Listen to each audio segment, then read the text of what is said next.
สุขทั้งทุกข์แม่ก็จะทนทำทุกอย่างที่ลูกต้องการอาจจะท้อได้บางเวลาแต่ยังมีลูกอยู่ข้างกายพร้อมจะเป็นกำลังใจบ่หวั่นไหวต่อสิ่งใด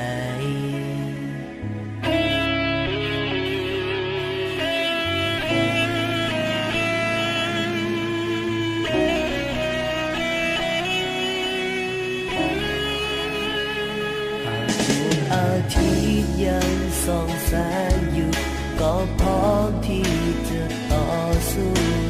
ยังมีลมหายใจลูกจะอยู่เคียงข้างเสมอดังนกน้อยที่เลิกบินมีแม่นั้นบินข้างกายบินลอยขึ้นไป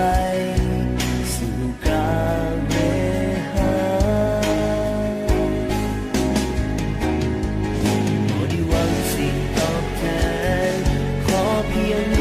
เป็นคนดีเท่านี้แม่นั้นสุขใจบอกคำอธิบายว่าคุณแม่นั้นยิ่งใหญ่ให้รู้จักกวานบนทะเลก็คงบ่พอบ่อาจจะลืมพาคุณที่เลี้ยงลูกมาเป็นคนดี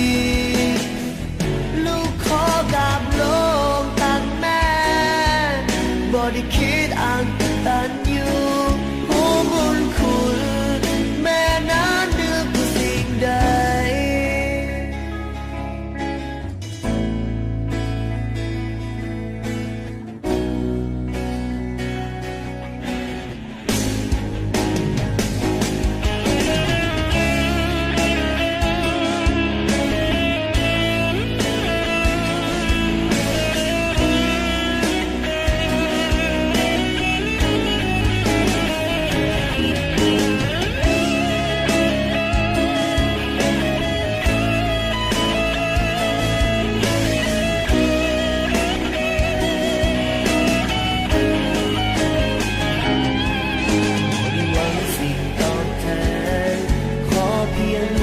เป็นคนดี